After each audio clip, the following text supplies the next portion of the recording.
Dans les années 1970, je faisais toutes les falaises, tous les vallons, et je suis tombé sur cette grotte-là. Et à l'intérieur, il y a des peintures rupestres du néolithique de 3500 avant Jésus-Christ.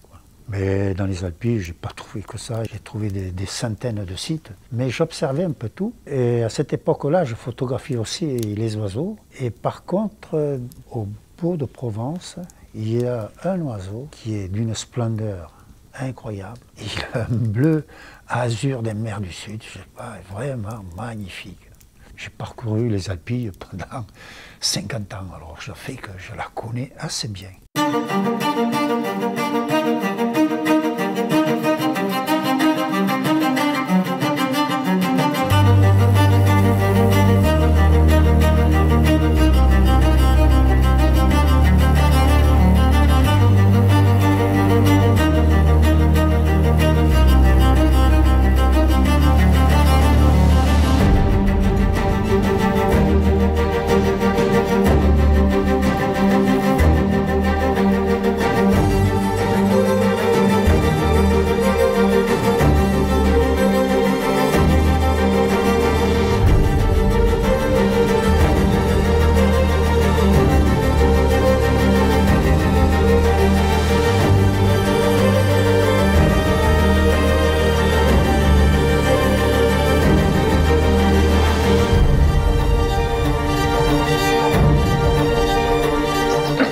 Entrez.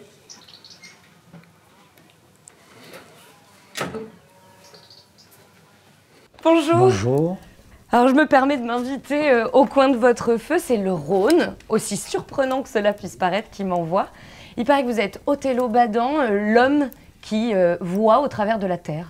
Oui, depuis pas mal d'années. Ah, depuis pas mal d'années, vous faites ça depuis combien de temps, explorer Depuis 50 ans. Ah oui, quand même, vous avez commencé jeune. Oui, oui, oui. À quel âge? À l'âge de 10 ans environ. Et vous cherchiez quoi? Un peu de tout, la nature, les pierres, les vieilles pierres, les oiseaux, la faune, la flore, voilà. Et vous trouviez quoi? Eh bien, à force de regarder la nature, on finit par trouver des choses. Mais vous regardiez quoi? Enfin, qu'est-ce qui vous donne la puce à l'oreille? Eh bien, l'observation. Parce que quand je marche, moi je regarde par terre, je vois ce qu'il y a, s'il y a de la céramique, des trucs comme ça, voilà. Ok. Et un jour, pas loin de chez moi, il y avait une faille, je suis rentré dedans, avec la lampe comme ça, et j'ai vu au fond mais c'était un vase qui était à moitié enterré. Et il datait de quand? Oh, au moins de 5000 ans avant Jésus-Christ. Ah oui, vous faites de jolies trouvailles quand même. Oui. Mais du coup, donc vous me dites, vous observez en fait la végétation, c'est ça? Vous observez la nature pour voir ce qu'il y a dessous? Oui, disons que la végétation, eh bien, pratiquement, elle vous dit ce qu'il y a sous terre. Mais quand on sait bien l'observer, évidemment, il faut connaître la végétation d'ailleurs. Et vous, maintenant, vous avez l'expérience? Ah oui, l'expérience, je l'ai bien acquise depuis des années et des années quand même. Alors il paraît que vous ne trouvez pas que des vases, et d'ailleurs, vous avez un peu le profil romain, non? Un petit quelque chose? Oui, on me l'a déjà dit.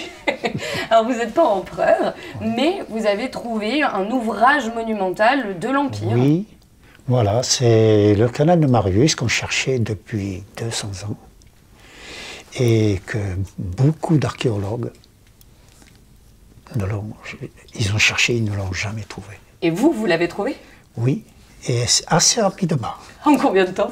Dans 15 jours. Ah ouais, quand même, 200 ans, 15 jours, vous êtes Oui. pas... J'ai bien fait de venir.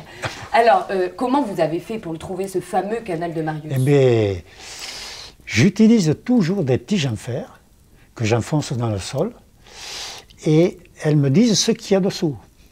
Attendez, une tige en fer? Oui, avec une tige en fer, quand on l'enfonce dans les marais, hein, parce que il faut quand même que le sol soit relativement mou.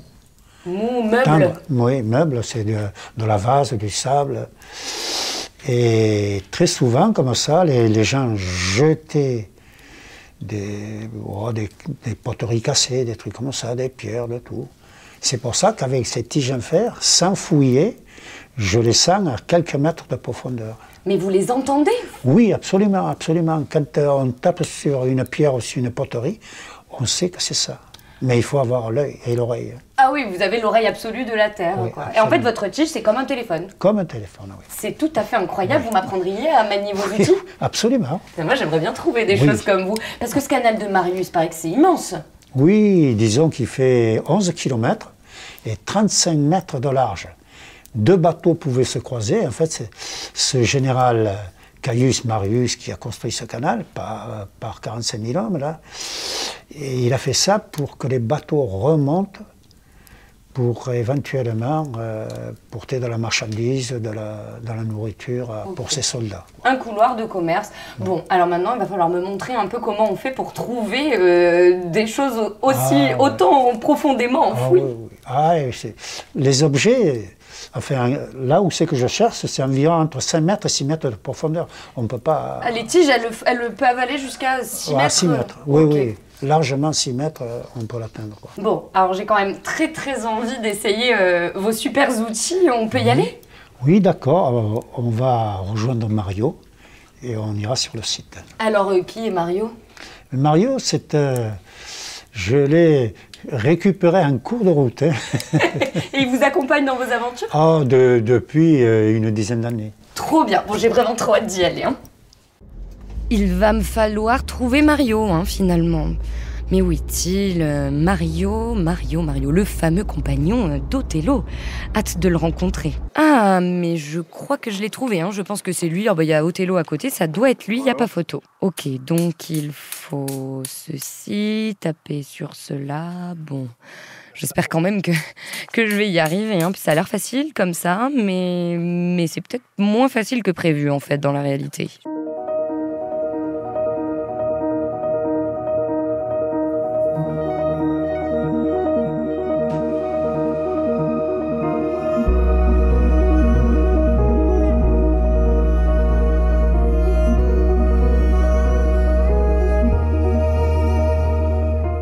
Ok, bon bah, on va tenter le coup, hein, j'y vais.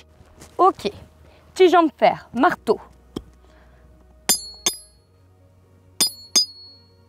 Moi j'entends rien. Hein. Il m'a dit quoi? Observer, sonder, je suis en train, trouver. Oh, poterie!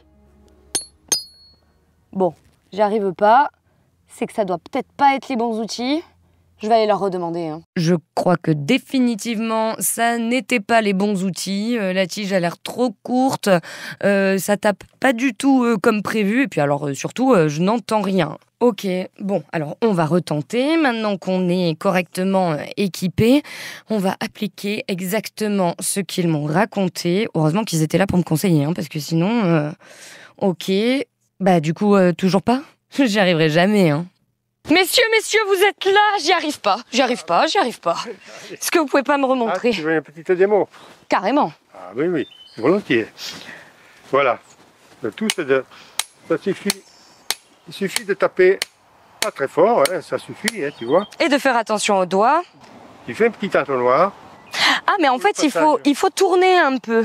Il faut tourner un peu pour donner un peu de passage à la tige. Ça facilite la chose. Et tu continues. Tu vois, là, ça résiste un peu et on dirait qu'il y a un petit bout de bois. Peut-être qui traîne, là, une racine, certainement. Tu vois. Et ensuite, tu continues à taper. Vous arrivez à dire que c'est une racine, comme ça, à la dureté. Au hasard, hein, au hasard. Au hasard, oui. Au ressenti. Voilà. Et tu vois, ici, on est dans une partie très favorable, qui est très molle, et on peut enfoncer la tige facilement. À main nue. Tu vois. Ok, bon. À toi de jouer. Allez, j'essaie. Hop là. Donc, attention aux doigts. Au doigt. Voilà. Ok, alors, hop. Ton petit entonnoir. Ah oui, faut tourner. Ok. Ah, une poterie! Non, je rigole. Voilà. Là, tu arrêtes et tu remontes la tige. Ah. Ça va faire son passage. Je vais le faire à deux mains quand même. Hein. Ok, hop. Et là, je la remets et je recommence? Voilà, tu recommences. C'est vrai que c'est tout mou. C'est tout mou, oui. Là, tu la remontes un peu, comme ça, tu forceras moins. Ok. Voilà. Et là, j'essaye comme ça? Peut-être que ça va le faire. Non, ça fait pas encore. Je la remonte encore un peu peut-être alors. Oui. Hop, Oïs.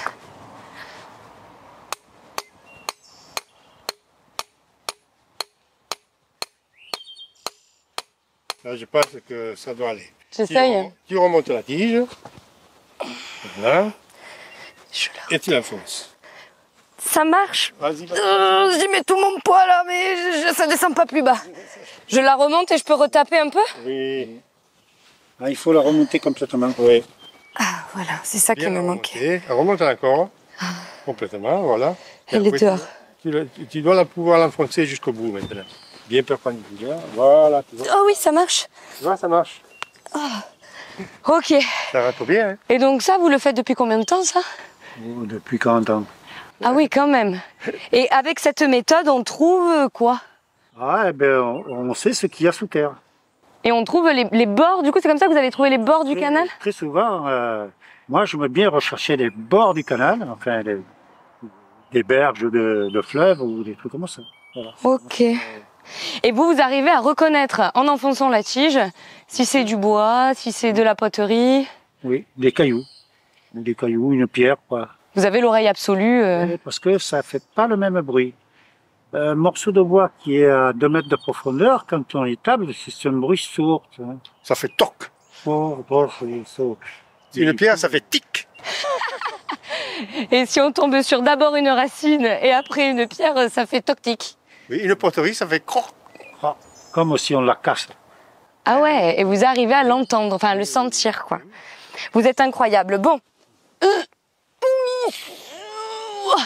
On dirait un peu Excalibur. Oui, c'est bien. Alors, écoutez, merci.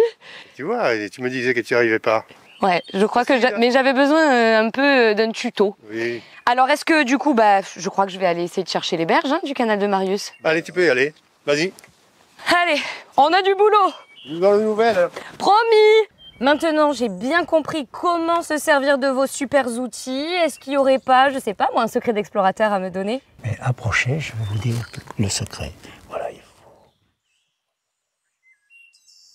faut. Ok, bon. J'espère que je vais y arriver. En revanche, est-ce que vous auriez pas, je sais pas, quelque chose, un conseil un peu plus large dans mes explorations, dans ma quête? Eh bien, il faut regarder le paysage, lire la végétation et vous trouverez le secret. Super, écoutez, j'espère que vous me porterez chance. Merci encore. Caius Marius, consul de Rome, installe son camp sur les bords du Rhône afin de faire reculer les envahisseurs. Nous sommes en -103 avant notre ère. Les alentours sont vaseux et bourbeux, l'accès est difficile et dangereux. Pour ravitailler le campement, il faut atteindre la mer. Des canaux sont alors creusés afin de détourner le Rhône et avoir accès à la Méditerranée. Voici la genèse du canal de Marius, qui allait servir ensuite à la fois de péage au commerce, de voie navigable pour l'armée. Un canal qui, à l'époque, mesure 35 mètres de largeur et plus de 4 mètres de profondeur. Des poteries romaines, amphores, pieux en bois, des calades sont découvertes. Elles témoignent de l'occupation des marais du Viguera dès l'Antiquité. Une existence attestée aujourd'hui par des archéologues. Une confirmation des travaux menés par Othello le Passionné. L'eau ne court plus. Aujourd'hui, nous marchons dans les pas des bateaux qui autrefois naviguaient de la Méditerranée jusqu'à Arles.